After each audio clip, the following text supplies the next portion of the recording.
name is Steven Specka, and today we're at Specka Farms, my family vegetable farm. It's been in my family for 4 generations.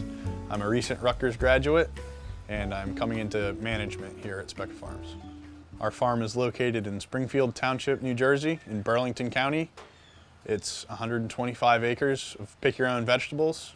Here at Specka Farms, we grow poblanos, bell peppers, pimentos, long hots, habaneros, jalapenos, and cubanelles. My family traditionally has always been in wholesale until relatively recently. Our family's gotten into pick-your-own operation. We've had a lot of success in it. As a beginning farmer, I think it's very, very valuable to start as retail. I think by having a consistent customer, it fits right in with how farmers operate. You have to plan in advance for your sales.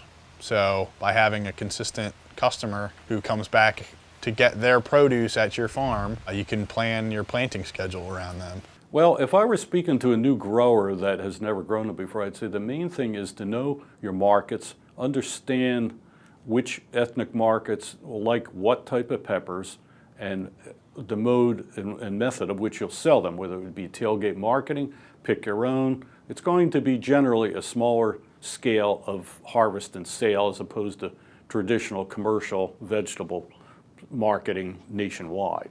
If you have to harvest yourself, if you're not doing a pick your own operation, you have to keep in mind the economics of actually harvesting a crop.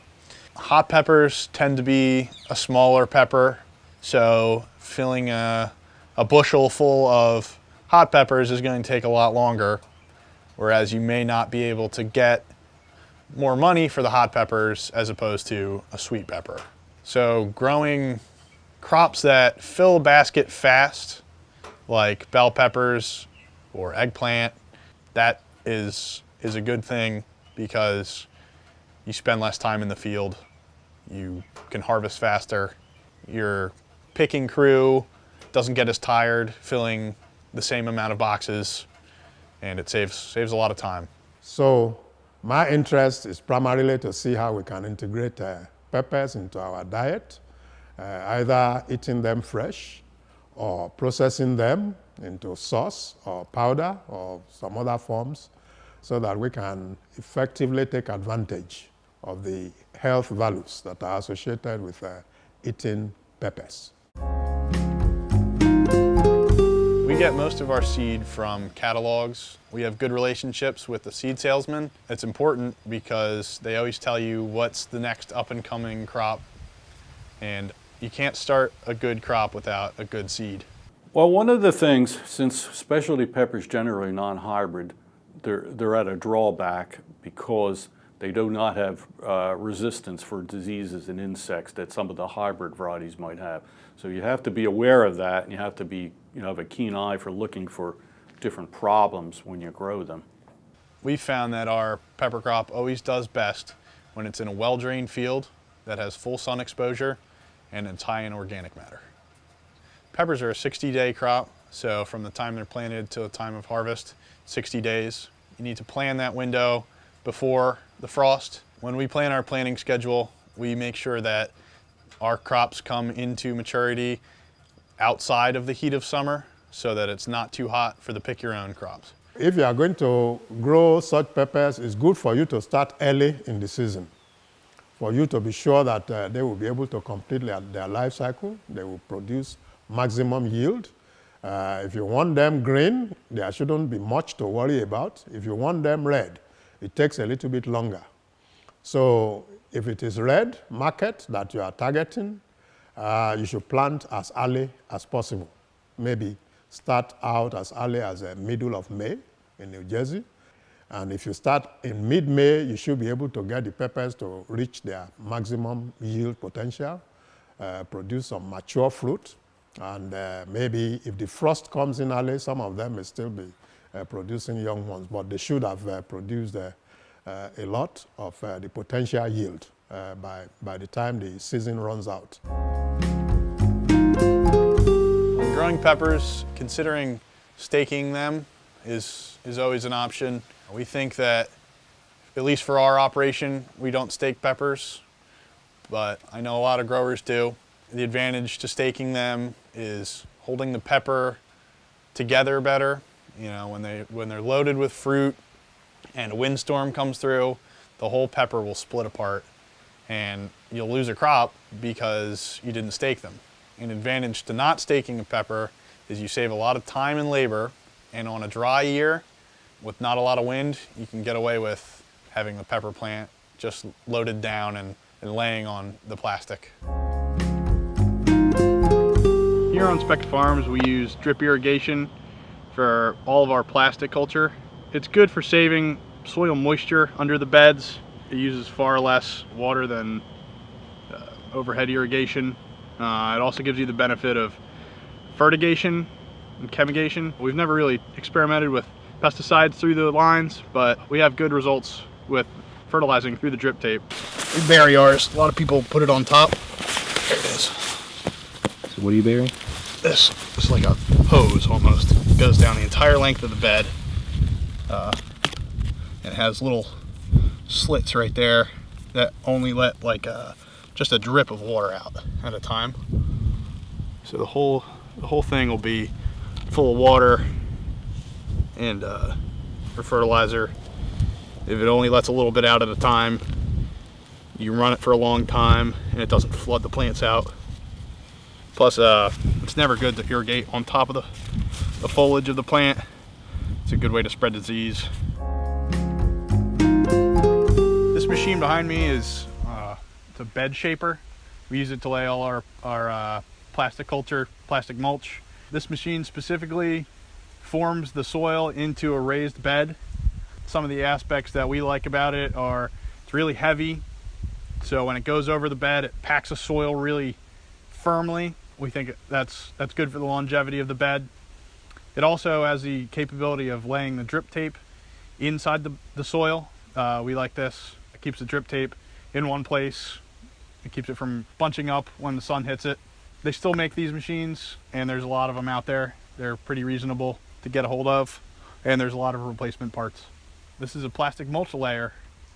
It takes the plastic off the roll, spreads it tight over the bed, and throws a little bit of dirt on the sides to hold the plastic tight over the soil. We would use this machine as soon as we can start to plow the ground.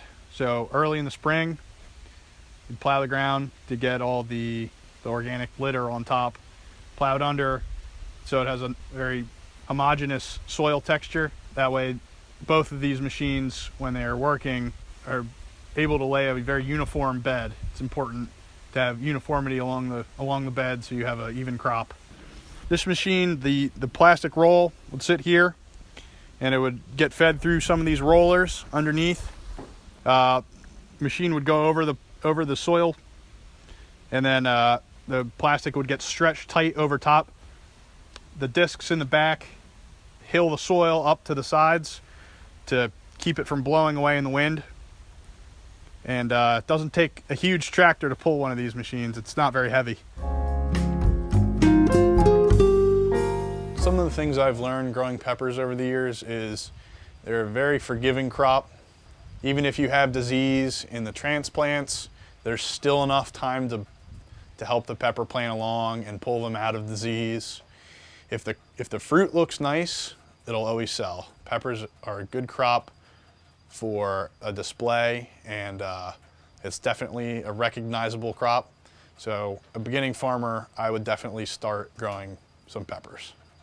Well, as far as the quality of the peppers, do we like to see ones that are blemish-free, whether the blemishes are pathogenic from disease, or they're from sun scald, or with peppers in particular, they have a condition called weather cracking, which are tiny little cracks, and in some cases they can become extreme and cause other decays in there.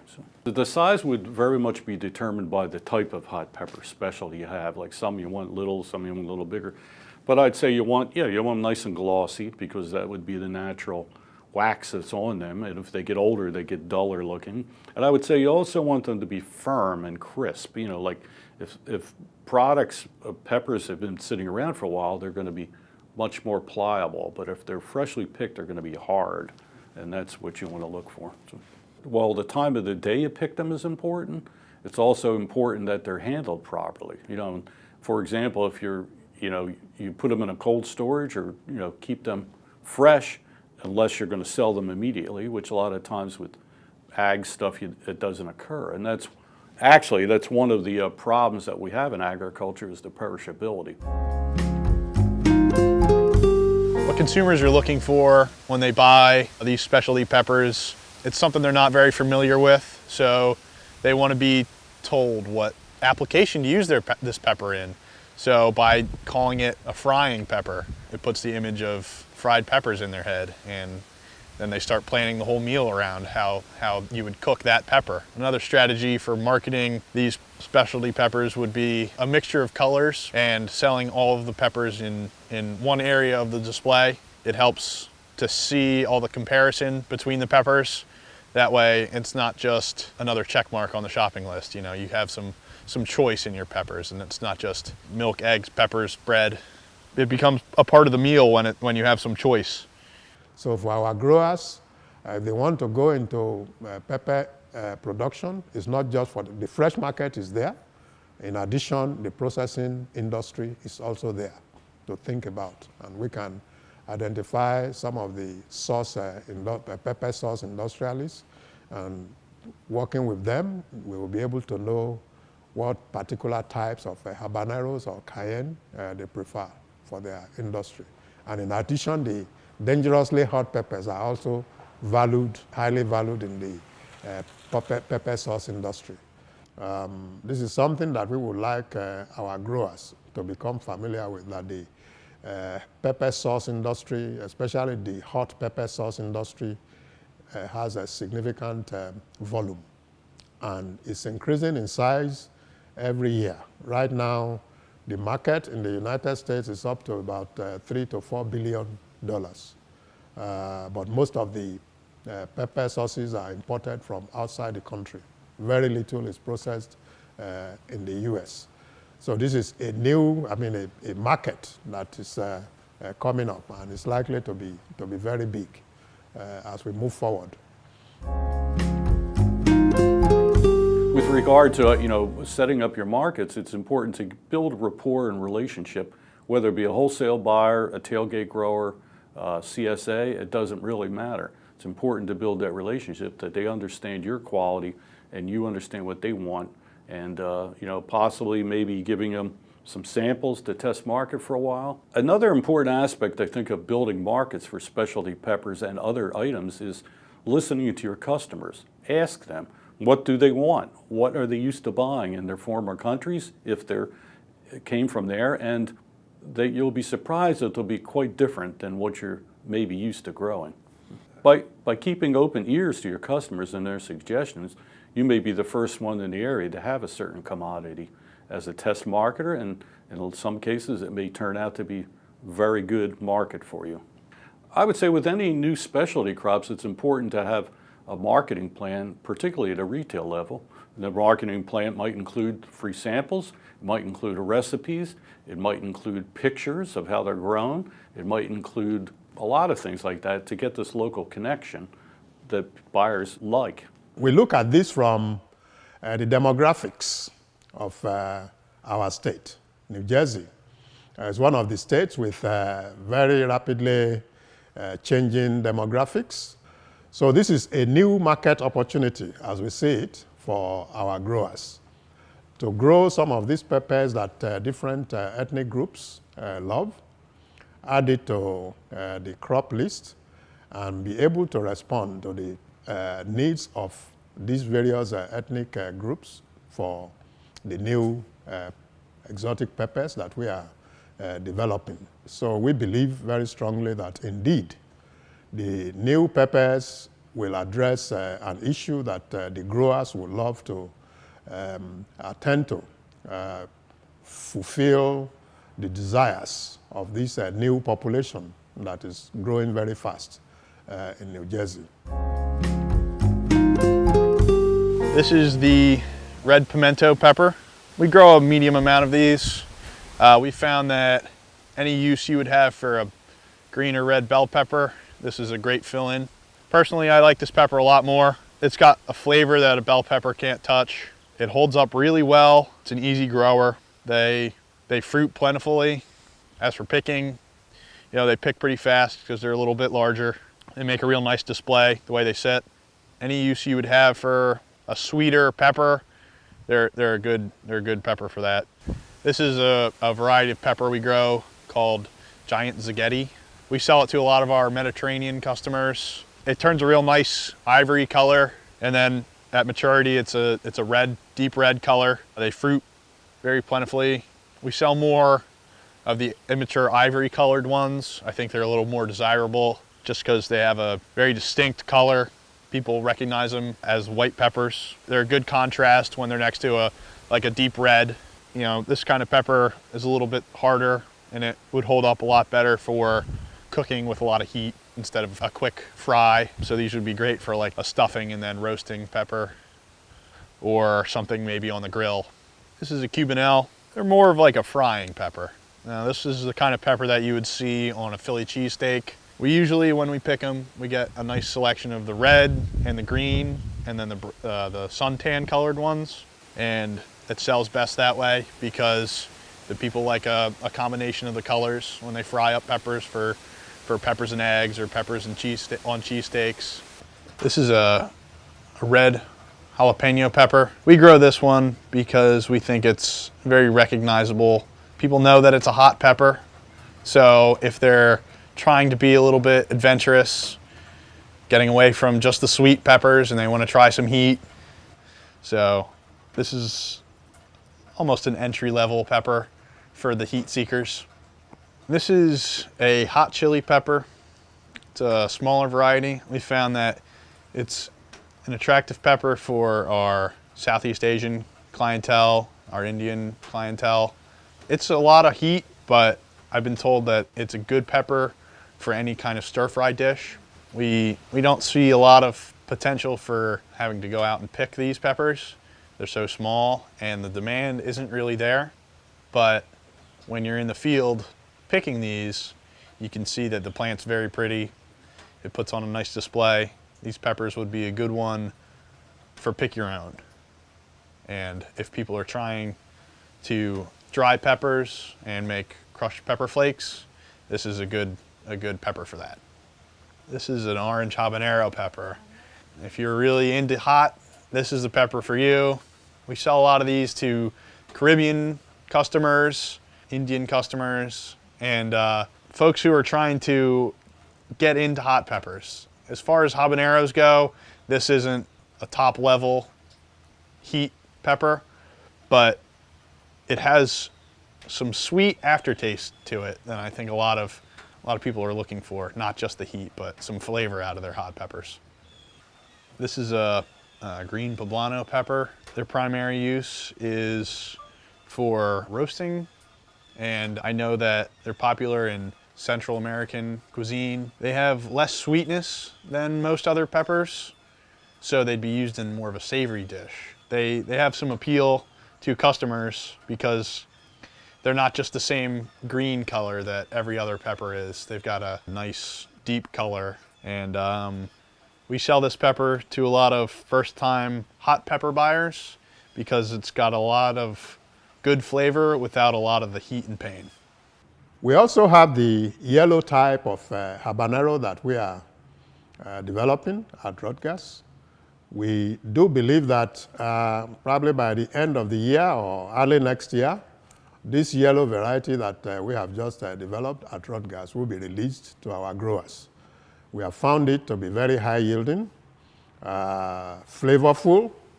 The heat level is also in the range of 200 to 300,000 heat units. We have been working on the snack peppers, a few of them. The Mini Bell is one that we are very proud of. It tastes sweet, crunchy, and anyone who loves crunchy fruit, crunchy apple, or any other kinds of apple like that will love this particular type that we are developing. We describe it as the Mini Bell sweet pepper. The other snack pepper that we have brought into the stream of peppers that we are working on is called the Bishop's Crown. The Bishop's Crown, the pepper is shaped like a crown, as you see it here. It's one of the, as far as taste is concerned, it's one of the peppers that I love best. It tastes crunchy, very crunchy. There may be a slight heat at the base of the pepper. In addition to the snack peppers that we are developing, we are also looking into the jalapeno group. Some people don't like any heat at all. So what we are trying to do is to make jalapenos appeal even beyond the Hispanic population. The average American would like to taste something that is not so, that doesn't have any heat at all. And the one I'm holding here, we have been able to breed a jalapeno type pepper that has no heat at all. And you can eat this, it's sweet, it's very tasty, also very crunchy. And it's one of the lines that we are developing to be released to the market for nice taste. Where should people go for the release of these peppers? We have a very, very effective cooperative extension at Rutgers. So we will be working in collaboration with our ag agents in different counties. We'll have the option of giving out seed if that is preferred. We will also, for a start, be raising some seedlings in our greenhouses at Rutgers. And our target is on the Ag Rutgers Day, which is usually towards the end of April. If I may also talk about another group of peppers. Some people might be familiar with this already. The pepper I'm holding is called Carolina Reaper. Carolina Reaper today is known as the hottest pepper that we can find in the United States. On the Scoville heat unit scale, the heat level is as high as over 2 million. Some people say it's 2.2, some people also estimate it is 2.4 million. Compared to your jalapeno or serrano, which is about maximum 5,000 heat units, you can imagine something that will record over 2 million on that scale. Scoville heat units is dangerously hot. And it is not something we recommend to people who are not familiar with the pepper types. But I must say that right now in the pepper sauce industry, this is a group of peppers that the pepper sauce industrialists are so much interested in, because they say people in the public, this is in such a high demand that they cannot meet what the public is asking for of these dangerously hot peppers. I just wonder what the people are trying to accomplish with eating that very, very hot sauce. But they say in the industry, for some strange reasons, people love them. And some of the industrialists, the pepper sauce industrialists, take special interest in the ghost peppers, the Carolina Reaper, and the Trinidad Scorpion. These are the three very, very hot peppers that are currently being grown in different parts of the world, and in the US. We are bringing it to the market. At Rutgers, we, based on what we are sensing from the pepper sauce industry, we may need to increase our effort in developing these hot peppers to address the need of the hot pepper sauce industry. In addition to just using them as sauces, we believe that some of these hot peppers are also of significant importance in the weapon industry. Pepper spray and other kinds of weaponized heat system can derive some benefit from using these kinds of pepper. So they have their own uses, but it's not for the average person to mess with. They are extremely, extremely hot. I've always liked sharing these new crops with our customers. I get a lot of personal appeal out of it because I know the things that I like, and I love to share with my customers a new variety that I'm really excited about because I think a lot of people aren't so adventurous in their food. And if I can expose them to a new type of vegetable that their whole family really loves, then I feel like that's a job well done for any farmer.